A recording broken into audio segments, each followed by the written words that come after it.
mga ka-YouTube, for today's video is galing po kami ng barangay at pauwi na kami ng bahay. So, nilakad lang namin para kumbaga exercise na rin po.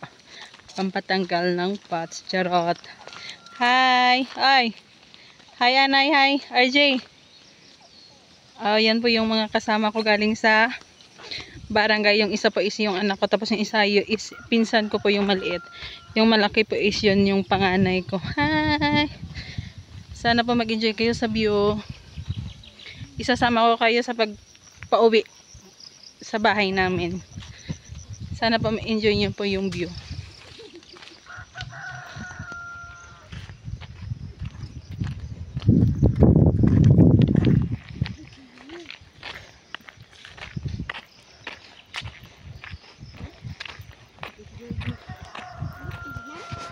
By the way po, may daanan po kami na na cemetery po. Yung dadaanan namin is cemetery po ng barangay. Halos po lahat dito nakalibing yung mga namatay. Ito rin po yung daan nung nag-aaral pa kami. Dito rin po kami dumadaan halos araw-araw. Nilalakad lang namin kasi nga po is nung mga panahon nang nag-aaral pa kami is pahirapan po. Kumbaga hirap sa lahat, hirap sa communication, hirap sa daan, hirap sa transportation po.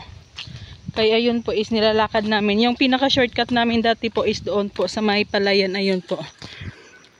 Yung palayan na yan sa gitna is dyan po yung shortcut namin para mapabilis yung lakad namin at hindi kami malate sa aming pagpasok.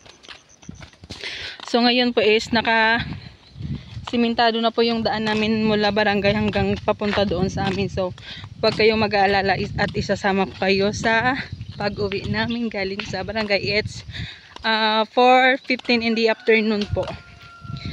Galing po ako doon sa barangay kasi nga po is nag-early enrollment ako ng aking grade 9 at saka yung grade 1 ko. Kasi po balak talaga namin na dito sila mag-aral kasi nga po is mahirap po mag-aral sa city. Lalo na yung income namin po is kumbaga tsakto lang po sa mga pang-araw-araw namin, pangbaon ng mga anak namin.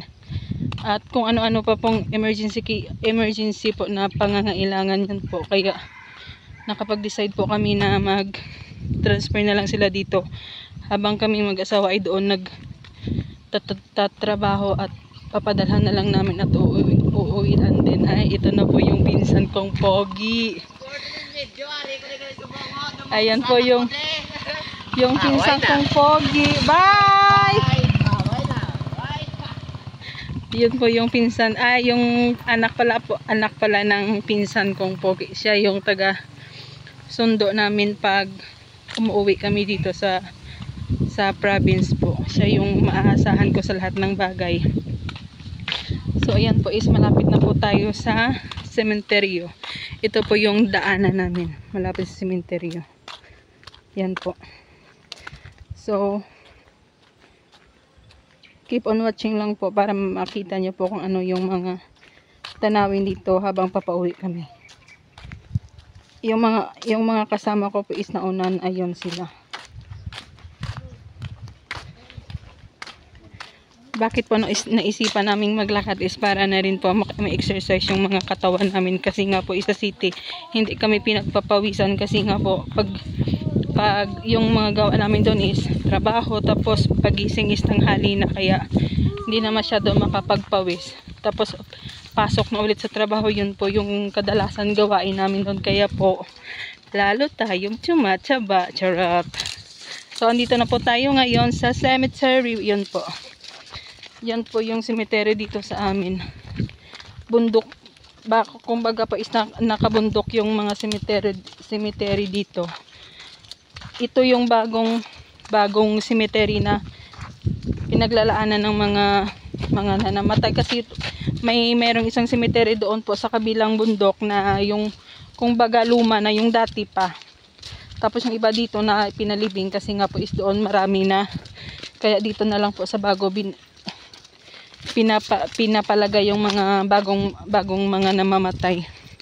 Hi kuya. Yan po. Cemetery po yan, hanggang doon po yan sa taas. ito po yung daanan namin nung nag-aaral kami ng elementary mula high school. Pag hapon na po, pag ganito na po yung oras, is takbuhan na po kami. So may dumaan.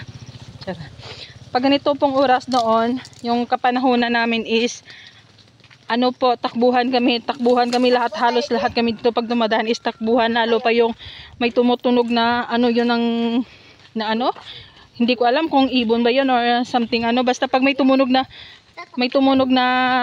animal po is takbuhan kami talaga kasi nga is matatakotin kami.